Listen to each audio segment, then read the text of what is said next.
the next part, part 3, chapter 23.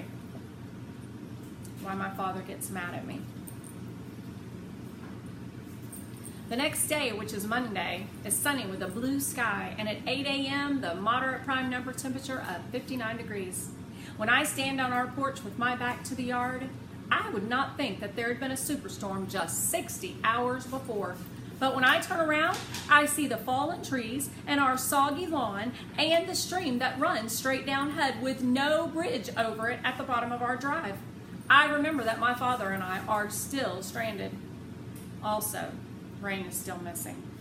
Also, the power is still out, and so is our phone.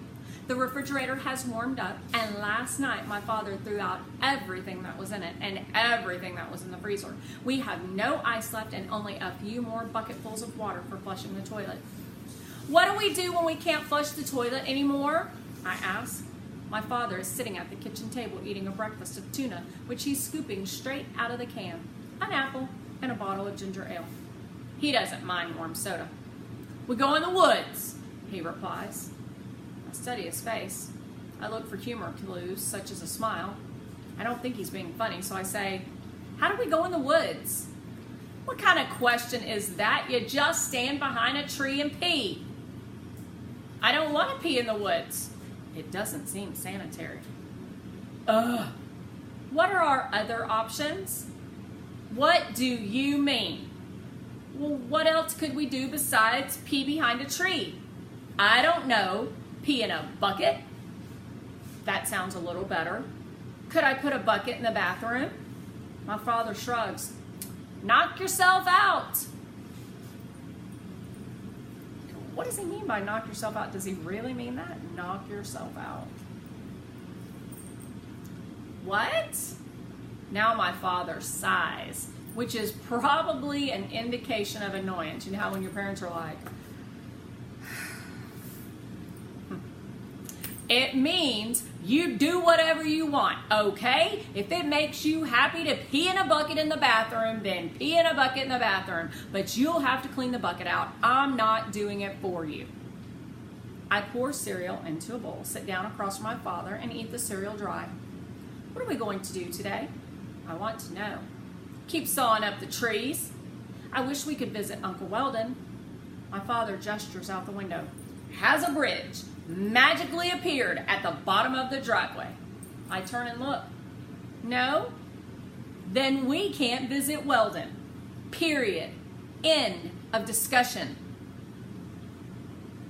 Remember, she has Asperger's, which is a form of autism. She takes things very literally. When he asked her, had a bridge magically appeared, she looked for that bridge to see if it had appeared. After breakfast, my father refills the gas tank and the chainsaw. He gets back to work buzzing through the trunks of the fallen trees. I am not allowed within 10 feet of the chainsaw, which is good because it makes a very loud noise. My job is to stack the smaller logs on the woodpile. When I can't stand the noise, I take a break. I put my hands over my ears and wander around our yard. I stand by the road and look at the water, which isn't gushing so fast anymore. I wonder how far Rain could have been carried by the water on Saturday. I wonder how far she might have walked in the wrong direction after she got out of the water. I wait until I hear the chainsaw stop for a moment, and then I call to my father. Why didn't you wake me up when you let rain outside during the storm? For Pete's sake, Rose, haven't we been over that already? But why didn't you? I will answer that question one more time, and then I don't want to hear about it again. I didn't wake you up because Rain has been outside plenty of times by herself, and she always comes back. I didn't think it was necessary. Besides, the storm was almost over. Why didn't you put her collar on before she went out? Rose, enough! But this is a new question. This is the first time I've asked you about her collar. My father pulls the cord on the chainsaw. Nothing happens. She isn't wearing her collar, so she doesn't have any identification, I tell him. I understand that. So why did you leave her collar on the door? My father turns away from me, shaking his head. He stomps his foot on the ground, and then he pulls the cord violently. The chainsaw lets out a roar that might be as loud as a jet plane, and I cover my ears. With my hands still over my ears, I walk in a circle around my father, keeping 10 feet between us until I'm facing him. "Why didn't you put her collar on?" I yell. My father's face is hard. He turns off the chainsaw and drops it on the ground.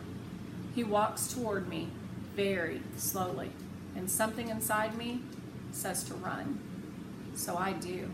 I run into the house and I slam the door behind me. When I look out the window, my father is walking back to the chainsaw.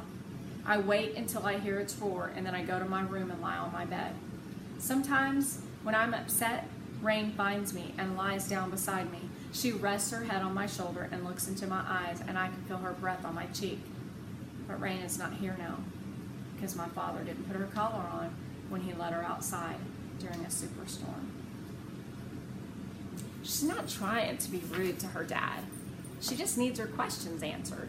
She's not asking him time and time again to make him upset or angry.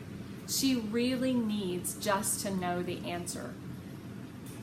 And I don't know what that answer is going to be that's going to make her happy. But when she said that her father's face was hard, she knew that that meant anger. And for a moment, she was fearful.